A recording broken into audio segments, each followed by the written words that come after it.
Okay, so I'm making this video for like the fifth time because I'm still recording on my phone. But just going to follow from the last video I made a few weeks ago, maybe a month ago. I'm really not sure about the time limit. But since the last video I made, there's been a lot of new information on the whole Kick Vic and I Stand with Vic debate on Twitter. So with the whole anime gate thing, there's been new information that's came out about Vic, Monica, Sean Schemmel, Funimation, not really Funimation, they kind of kept quiet. But there's a lot of things been going on with those individuals. To start off with Vic, he has lawyered up and actually decided to, I guess, take this to court to defend himself, which is great. If anybody would have, been, alleged to do these things without any evidence, of course you're going to fight back. I'm glad he finally decided to, do this because it kind of started to look like he was losing hope in the situation. Got counseling and all that kind of stuff, which you should get counseling for this kind of stuff because it's bad for your mental if you're just dealing with being called a rapist and this and that and a pedophile and homophobe. It's going to wear on you. So glad he's actually starting to take some strides and actually fighting this whole thing for, his well-being. On the flip side, with Monica Rail starting off, she actually released a statement not too long ago, or maybe long ago at this point, where she was not apologizing for what she was saying online about, this has been screenshotted, yada yada. You pretty much know the meme at this point. But she didn't really apologize. She released a statement saying why she did this. So she started off, maybe not started off by saying that she had been raped at a young age, which, if that's true, do feel very bad for her. That's something nobody should have to go through. But it doesn't really excuse her for what she's been doing online, which, like we said, the whole meme thing. If you're an adult, you should be expected to react in adult manners, not screaming online and saying that people are trolls and haters because they don't agree with your opinion. Of course, people are going to question this if you don't have evidence for serious allegations, especially if the allegations come out after no major issues with people that you claim to be a rapist. Basically, to start out with, the movie, everything was fine, nothing, no problems with Vic until the movie came out. Now that the movie's out, you turn on him. It seems like to actually, some say, acquire his managerial position in Funimation. Others say that because she had an affair with him, with her then boyfriend, now fiance, and to cover it up, she said that he raped him, all that kind of stuff, which really doesn't matter for the situation. If it's rape, it's rape. You're going to go to jail for saying that he raped you and you're lying. That is a thing that happens now, which I'm great for because a lot of people went to jail for no reason for the same thing. So let's hope that Monica's telling the truth. Going from Monica, going to Jamie, she has been completely balls out with this whole thing, ironically, where she's been combating people online for criticizing her over the same thing.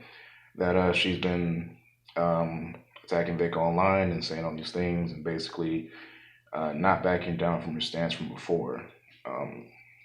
And even her sexual assault case, which I believe Ghost Shell on Twitter claims that he or she, I'm not sure if it was a man or woman, claims that Monica assaulted them at a con and nothing's come from it. And they're actually seeking legal horses against her, and nobody's saying anything about it, which is kind of suspect if you ask me.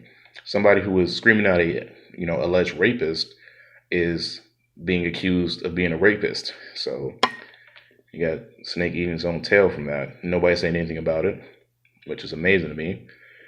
But going off from that, Mars Girl, who is a YouTuber who pretty much coined the whole Kick Vic thing, she is making false evidence against Vic, saying that here's some evidence of him, without consent, whispering in girls' ears at conventions in front of a whole audience, and nobody's doing anything about it, which is some bullshit to start off with, because the girl in the video actually tweeted back at her saying, hey, I'm the girl in the video. I don't consent to using this video to fund your, slander against Vic. He's a great guy and yada, yada, yada.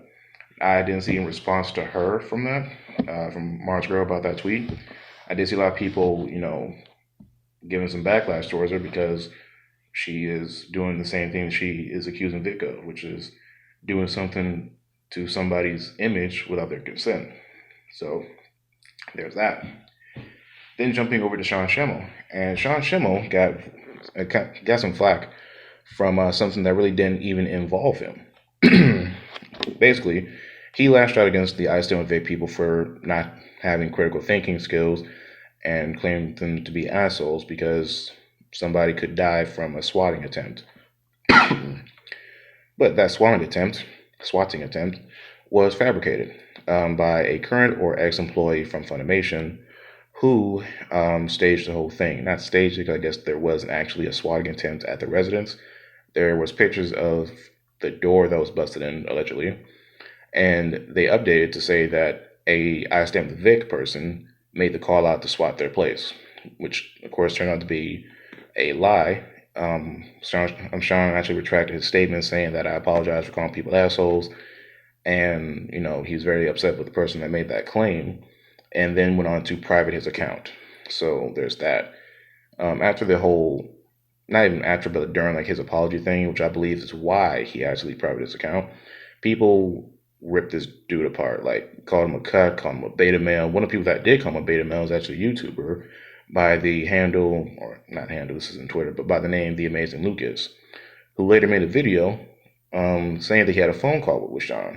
And he actually showed screenshots of Sean, who had DM'd him and said, "Give me your phone number, I'll call you, we can just discuss this," which he didn't believe would actually happen until he gave him his phone number. And I guess in the video he said about 15 minutes later, he got a call from a number he didn't recognize and said, "This better not be Goku," which ended up being Goku. So the Amazing Lucas actually had a conversation with Goku, of all people, about his stance on why they were, going back and forth with some Twitter and why he private his account. I guess in the video, Lucas described that he private his account because it wasn't really doing anything. It was just adding fire to the flame and not really helping out. Ironically, he just wanted to get the facts like everybody else and I Stand With Vic's side, which probably should have been addressed early on instead of just calling people assholes, in my opinion. But, better late than never. And then we jump over to Mars Girl again, because during with that whole thing, she's been going back and forth with another YouTuber called Yellow Flash, and those are kind of people to like look forward to, and like maybe not, the Amazing Lucas for like this whole situation. He only had that one video about it, and that's pretty much it with the whole I Stand With Vic thing. He made a video on, but Yellow Flash is someone who's been keeping up on the details and really going in and giving his opinion on the whole situation and bringing up new information, which is kind of how I learned this. So if you want to, I'll just, link it in the description. Wait, can I even do that on my phone without having to go through 3 hours of trying to figure out how to do that on my phone? But basically, him and Mars Girl have been getting into it online, going back and forth at each other's necks, because she doesn't like how he talks to her, and he's pointing out the fact that her YouTube channel has been dying, which is the only reason why she even started this whole Cake Vic thing. Which, if you look at her channel, yeah, it's been kind of on like a downhill slope for quite a while.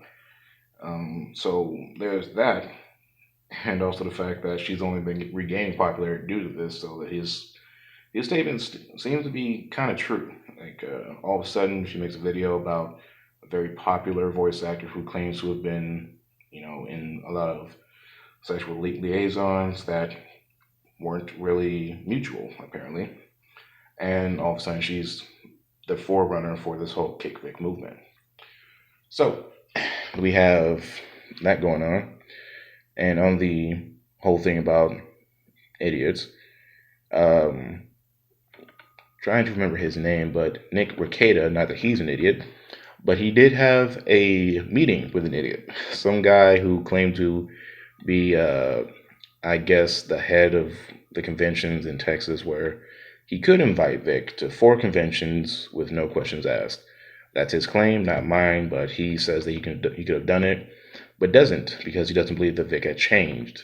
This is later on in the video where it's actually on YouTube now. You can check it out. He is insane, but it's on Nick's channel, so go check it out. I don't want to say like I have any kind of influence, but check it out.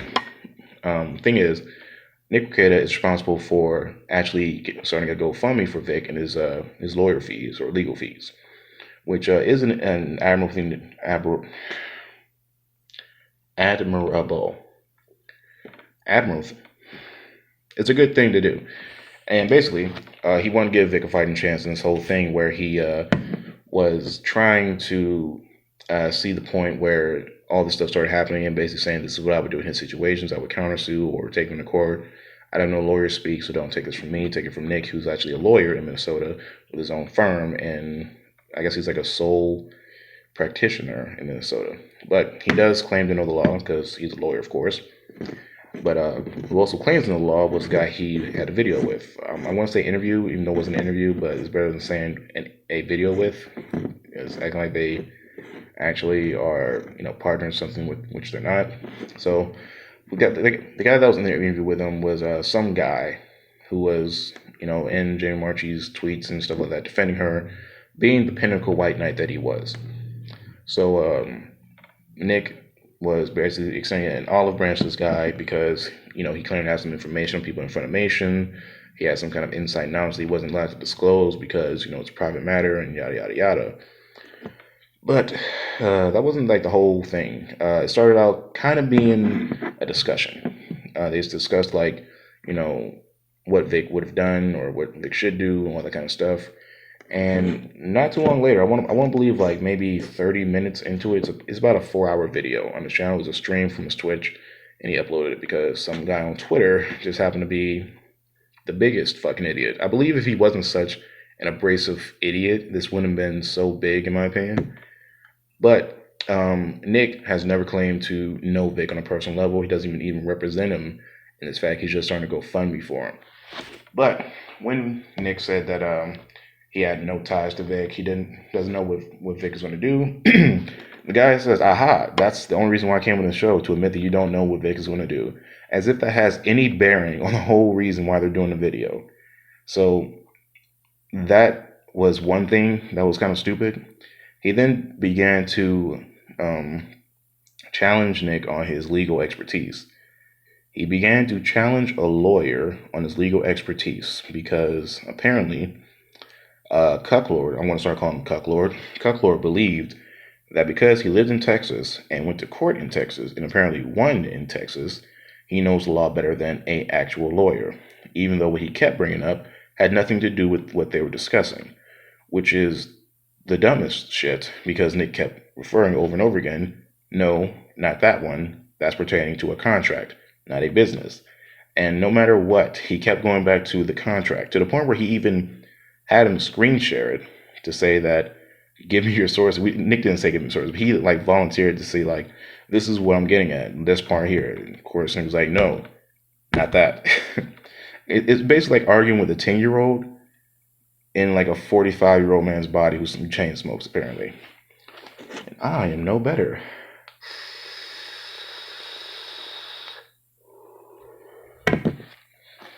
But with that whole argument, it just cemented that people on the Kick Vic movement, or not even a movement, this is like a bowel movement if anything, but people on the Kick Vic camp either blindly follow people they have no evidence against the people that they're actually accusing, or they're complete morons who don't know much of anything or claim to know much of anything unless it pertains to rape and social justice. That's pretty much all they care about and don't really know anything more than that.